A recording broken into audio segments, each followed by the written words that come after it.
I am Amritendu and I'll be presenting our work on geometric localization of homology cycles, which is a joint work with Vijay Natarajan and Abhishek Rathod. What is homology?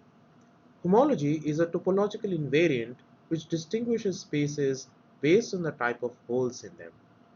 For example, the annulus, which has a 1D hole, and the sphere, which has a 2D void, have distinct homology.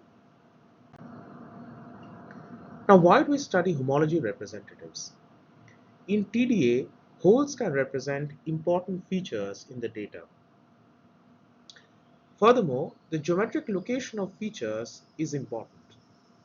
For example, in this rectangular sheet which has a disk removed from it, the cycles in blue and red both are representative of the same hole, but the cycle in blue being tighter can be considered to be a more accurate representation of the location of the hole in the data. The size and shape of holes can also matter. For example, in zeolites, which are chemical compounds with regular porous structure, the size and shape of the pores determine its chemical properties. In general, tight representatives are desirable over loose representatives. Now look at some applications of tight representatives from across literature. Wu et al. Compute optimal topological cycles and apply them in cardiac Kraepelin restoration. Emmett et al. Computes topological cycles in studying chromatin folding. Juricic computes persistent cycles for, for studying the properties of the Hurricane Isabel dataset from among other applications.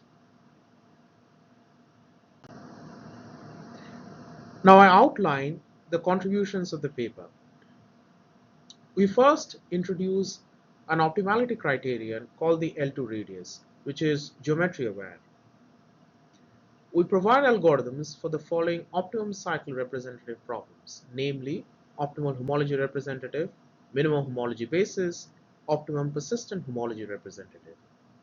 We provide fast implementations for these algorithms and conduct experiments from diverse application domains to demonstrate the power of the L2 radius, optimality criterion, and the algorithms.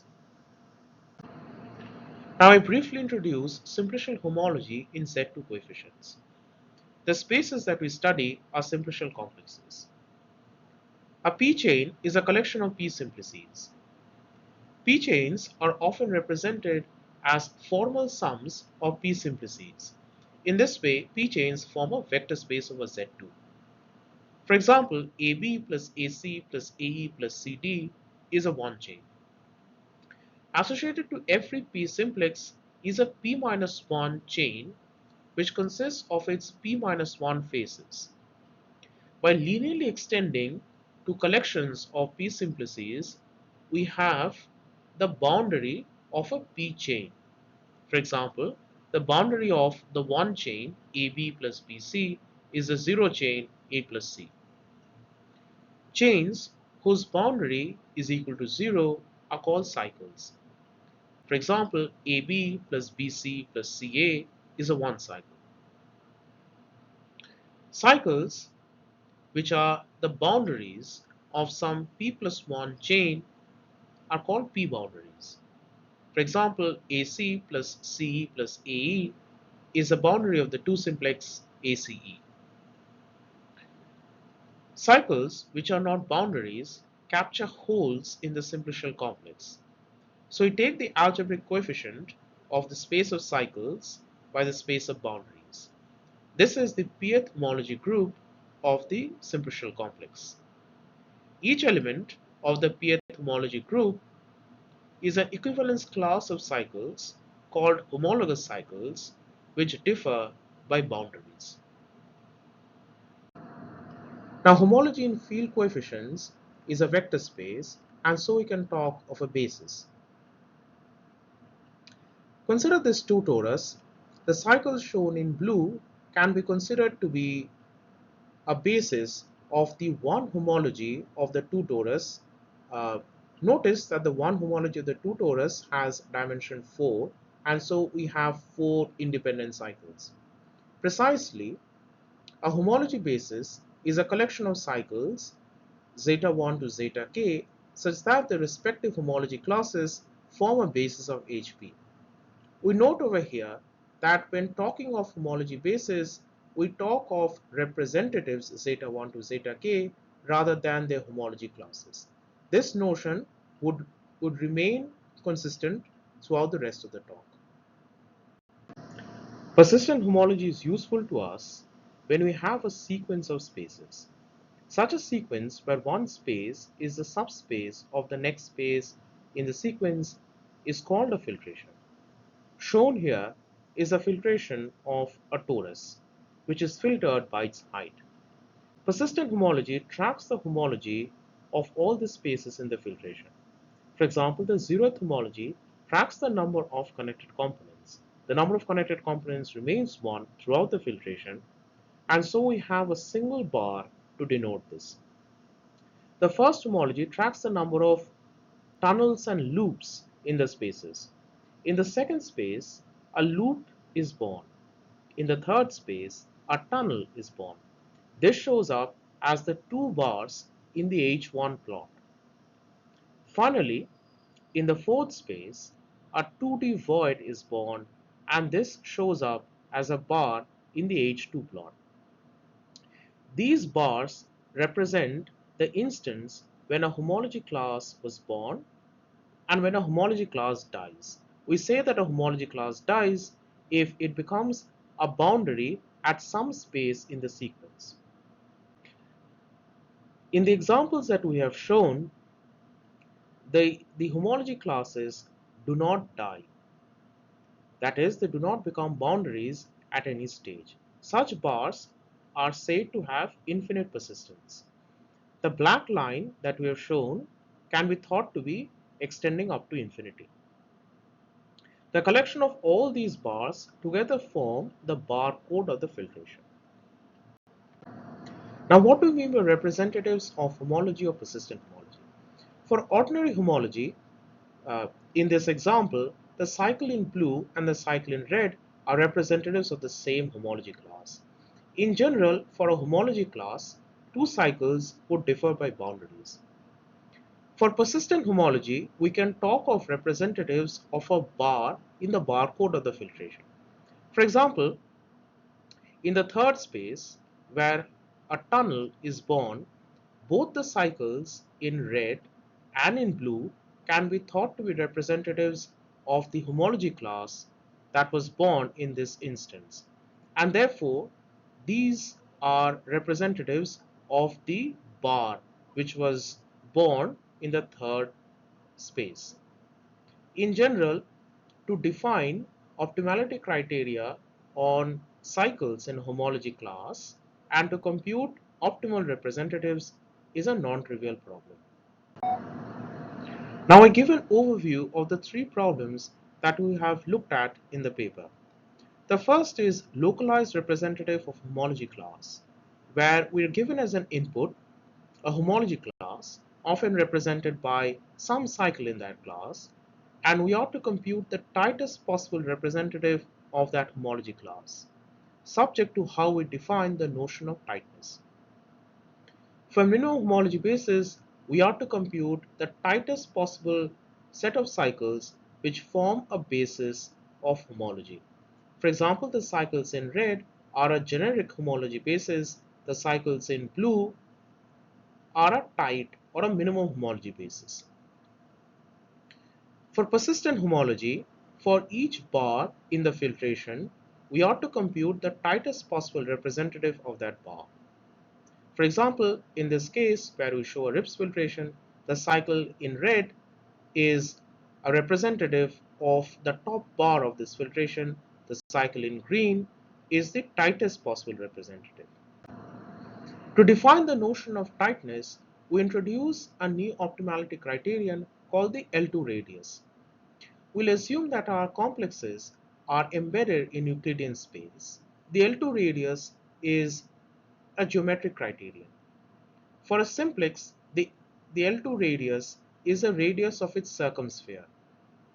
For a complex or a chain of simplices, its L2 radius is the radius of the smallest ball containing that complex or the chain. Now we are able to formally define the three problems. We let R denote the L2 radius of chains on the simplicial complex scale. For the optimal or localized homology representative problem, given a cycle zeta, we want to compute the cycle in the homology class of zeta, which has the smallest L2 radius. For the minimum homology basis problem, we want to compute a homology basis zeta 1 to zeta beta p such that the sum of the L2 radii of the cycles in this basis is minimized. For the minimum persistent homology representative problem, given a filtration on the complex K, we want to compute a representative of the bars of the filtration with the smallest L2 radius. The L2 radius of a cycle can be computed in polynomial time. This is based on the idea that the L2 radius of a cycle can be realized by a circumsphere of a subset of vertices of the cycle. What this means is a brute force algorithm only has a polynomial number of spheres to check, assuming that the dimension of the ambient space is small. Furthermore, by restricting spheres to be centered on the vertices of the complex K, we can get a two approximation of the L2 radius of a chain. For example, the L2 radius of the triangle ABC is its circumradius, but if we only considered spheres centered on the vertices of ABC, then the approximate L2 radius can be at most twice the circumradius. Now I'll describe the algorithm for localized homology representative. We're given as an input a complex K, a cycle zeta of dimension p greater than 0. We have to compute a cycle zeta star in the homology class of zeta with the smallest L2 radius. This is an approximate algorithm because we'll only consider spheres centered on the vertices of the complex K. In this way, the optimal L2 radius that we'll obtain would be a two approximation. For each vertex V of the complex K, we filter the complex based on the distance from V. Let's call this filtration dV. We compute the cycles of infinite persistence of dV. Let C equals zeta 1 to zeta m be these cycles of infinite persistence ordered by distance from V. We compute the smallest prefix zeta 1 to zeta j such that the span in homology of zeta 1 to zeta j contains the input homology class. We next compute a cycle zeta star v in the span of zeta 1 to zeta j such that zeta star v and zeta, the input cycle, are in the same homology class. Such a cycle will always exist. Let Rv be the distance of zeta star v from V. We consider the zeta star v which has the smallest value of Rv for all the vertices in the complex, and we assign this value to zeta star. This is our localized homology representative. Now our algorithms for minimum homology basis and optimal persistent homology representative are somewhat more complicated, but they follow a broadly similar idea or approach. In the interest of time, I will not be describing them. Now all our algorithms have been implemented. In particular, we have implemented approximate versions of these algorithms, namely optimum homology basis, minimum homology basis, and optimum persistent homology representative. Furthermore, our algorithms are amenable to parallelization. We use Intel thread building blocks for parallelizing our routines. We note that they work for all dimensions greater than 0. Now I'll show some experiments uh, that demonstrate how our algorithms do, starting off with the optimal homology representative. In this case, we are given as an input a homology class. The input is typically a cycle, uh, often a very loose cycle, and we want to compute the tightest possible representative. So the dataset that we have chosen consists of 2D polygonal meshes embedded in R3. The input cycles are shown in red. The optimum representative computed by algorithm are shown in blue. Each of these polygonal meshes consists of roughly 500,000 faces. We take less than a minute to compute the optimal representative. We note over here that at least from visual verification, it seems that uh, the localized representative returned by our algorithm is somewhat close to the optimal. For minimum homology basis, we again consider the same dataset of 2D polygonal meshes. The cycles in blue are the minimum homology basis computed by algorithm. The running times are slightly longer because we have to compute the entire homology basis, but we still take less than 3 minutes. For persistent homology, we look at datasets of practical importance from across different filtration classes. For the Lorentz 63 dataset, we computed RIPS filtration and the representatives of the top bar and the top two bars for the 60% and 80% datasets respectively. These cycles have been known to be useful in simulating weather phenomena. For the retina dataset, there is an intensity field, and we compute a lower star filtration with respect to this field. We compute the representative of the top bar of this lower star filtration, which bounds a region where a retinal disorder has occurred. For the 1-OED molecule, we compute an alpha complex and the representatives of the top two bars of this alpha complex. The time taken to optimize or the time taken to compute the optimum representative of each bar is between 60 seconds and 100 seconds. Furthermore, we are able to compare our output with Pursloop. Pursloop is an existing software that computes optimum persistent one cycles. It optimizes for the length of the one cycles. The cycles shown in red and the cycle in yellow for the retina dataset are the cycles which are computed by Pursloop. The cycles in green are the cycles computed by our algorithm. We note here that although we use a different optimization criterion than Pursloop, at least visually we can say that our cycles are markedly tighter than those computed by Pursloop. To summarize the contributions of the paper, we've introduced a novel measure called the L2 radius measure to weigh the cycles of a geometric simplicial complex. We have provided approximate algorithms for optimal homology representative, optimal homology basis, and optimal persistent homology representative. Our implementation of these algorithms is efficient and we achieve good runtimes for moderate to large size datasets.